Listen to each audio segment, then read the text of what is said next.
ท่านผู้ชมมาถึงปัจจุบันนี้การลงทุนในเขตนิคมอุตสาหกรรมและการค้าเวียงจันทน์นนทองเห็นว่ามีความคึกคักและแต่นี่หาท้ายปีจะมีการลงทุนของบริษัทต่างประเทศอยู่เขตดังกล่าวเพิ่มขึ้นเติมอีก30บริษัทซึ่งจะมียอดเงินการลงทุนของต่างประเทศอยู่นิคมอุตสาหกรรมแห่งนี้หลายร้อยล้านดอลลาร์ติดตามได้จากรายงาน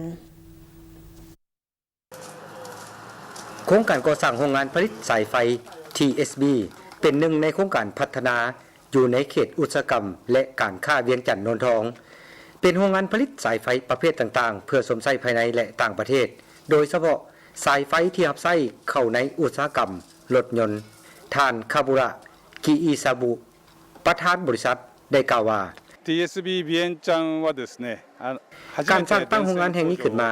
แม่นเพื่อเนใส่ทรงใช้วัตถุดิบที่คุดค้นอยู่ภายในประเทศลาวเป็นต้นแมนทองโดยผ่านการปรุงแต่งเพื่อเพิ่มมูลค่าให้แก่ทรัพยากรทางธรรมชาติก่อนการส่งออกทั้งเป็นการลดพรการนำเข้าสายไฟจากต่างประเทศฉะนั้นตนเองจึงมีความคิดและตัดสินใจเข้ามาลงทุนสร้างตั้งโรงงานนี้ขึ้นมา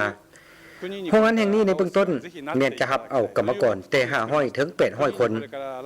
กำลังการผลิตแม่น20ต้นต่อเดือนต่อไปแม่น300ต้นต่อเดือนและจะรับกรรมกร 1,500 คนขึ้นไปส่วนท่านโนบุยุกิชิโนฮาระในนามขาหุ้นของบริษัท TSB ซึ่งเป็นผู้สนองด้านเทคโนโลยีได้กล่าวว่าสำหรับเทคโนโลยีที่นำใช้ในการผลิตแม่นเป็นของประเทศญี่ปุ่น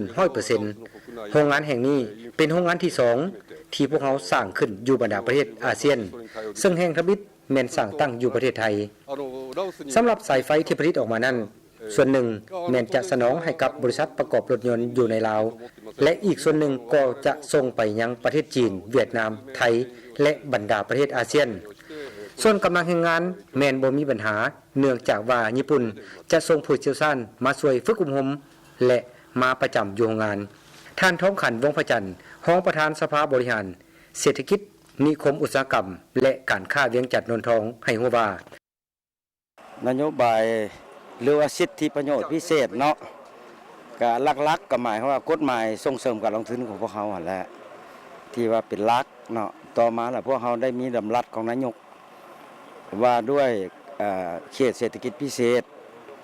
แล้วซึ่งว่ามีกฎหมายส่งเสริมพิเศษในหันเนาะการสร้างตั้งโรงงานนี้ขึ้นมาแม่นเพื่อเนใส่พัฒนาเขตอุตสาหกรรมแห่งนี้ให้กลายเป็นอุตสาหกรรมที่ทันสมัยและสร้างเวียกเหตุงานทำให้แก่ประชาชนเขตใกล้เคียงให้เขาเจ้าได้มีรายได้ที่ดีส่วนท่านจันทจรบุญทันผู้อำนวยการบริษัทสร้างลาวในนามผู้รับเหมาก่อสร้างก็ได้เว้าถึงความสำคัญของการก่อสร้างโดยนำใช้เทคโนโลยีที่ทันสมัยโรงงานตัวนี้ก็ถือว่าเป็นนำใช้เทคนิคที่ทันสมัยเนาะโดยการร่วมมือและก็กระชับสัมพันธ์กับทางประเทศเวียดนามเราได้ใช้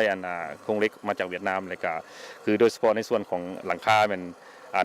นหลังคาที่บ่มีห้อยต่อเนาะ50กว่าเมตรเป็นหลังคาที่บ่มีห้อยต่อและนอกจากนั้นก็ยังมีแผ่นโซลาร์เซลล์เนาะเป็นโรงงานที่ว่าใช้ระบบอีโคซิสเต็มเช่นบ่ได้ใช้ไฟฟ้าเอาซั่นซะมีการหันเปลี่ยนเป็นแผ่นโซลาร์เซลล์อยู่ทั้งหลังคาเลยนะเจ้าแล้วก็เป็นโรงงานที่มีขนาดใหญ่หลายถือว่าการก่อสร้างโรงงานหลังนี้จะใช้เทคโนโลยีที่ทันสมัยโดยที่ว่านำใช้โครงเหล็กจากต่างประเทศเนาะโดยเฉพาะประเทศในเวียดนามซึ่งว่าบริษัทสวรรค์ทีวีของพวกเขาในระยะ3ปีที่ผ่านมาก็ได้มีประสบการณ์ในการ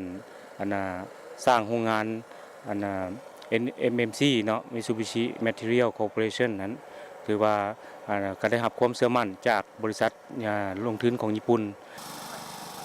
โครงการก่อสร้างโรงงานผลิตสายไฟ TSB จะใช้เวลาการก่อสร้างประมาณ8เดือนและคาดว่าในต้นปี 2018 จะทำการผลิตเป็นโรงงานที่เป็นมิตรกับสิ่งแวดล้อมเนื่องจากว่าจะนำใช้พลังงานแสงตะเวนเป็นส่วนใหญ่สำหรับมูลค่าการลงทุนแม่น$2,200,000 สหรัฐก่อสร้างขึ้นในเนื้อที่2เฮกตาร์โดยจะมีโรงงานและห้องการครบสุดมาฮอดปัจจุบันทั่วนิคมอุตสาหกรรมและการค้าเวียงจันทน์นนทองมีผู้จดทะเบียนไปแล้ว53บริษัทส่วนบริษัทที่มีการผลิต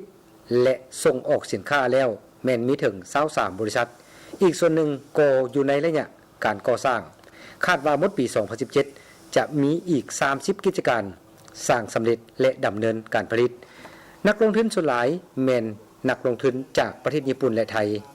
ส่วนรัฐบาลลาวก็ได้อำนวยความสะดวกหลายด้านให้แก่เขาเจ้าโดยเฉพาะแม่นให้สิทธิพิเศษในการเคลื่อนไหวกิจการอยู่ในเขตดังกล่าวนับแต่ขอดการผลิตจนถึงการส่งออกและอื่น